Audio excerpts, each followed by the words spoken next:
जी next है question number 3 का ई part. ये मुश्किल है, बाकी इसमें पार्ट जो उनसे मुश्किल नहीं है। उनमें सिंपल आपने क्या करना है कि उनकी जितनी साइड्स हैं उनका सम कर लेना है, जितनी भी साइड्स होंगी उनका सम कर लेना है।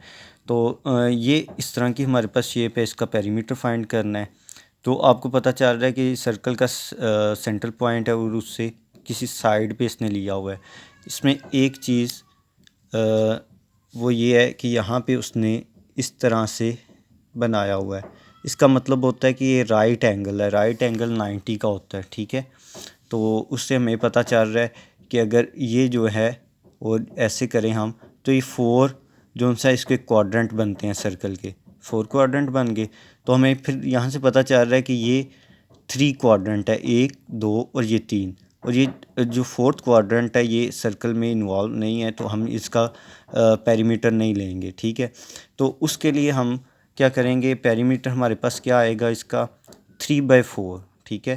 यानी कि हम 4 पार्ट में से 3 पार्ट सर्कल के ले रहे हैं, ठीक है।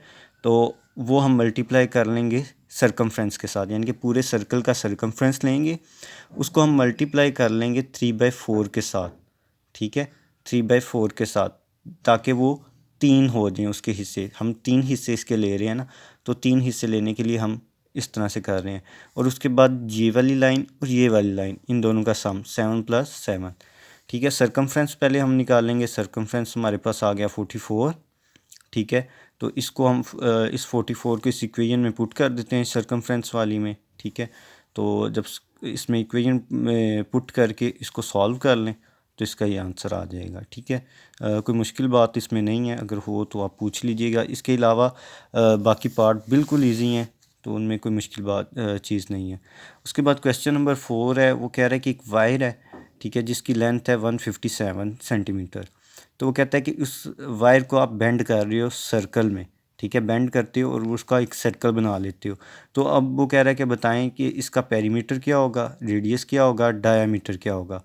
तो पेरीमीटर जो होता है वो अगर सर्कल की बात करी जाए तो वो सरकमफ्रेंस ऑफ सर्कल के इक्वल होता है, ठीक है। किसी सर्कल के जो सरकमफ्रेंस है वो उसका पेरीमीटर भी होता है।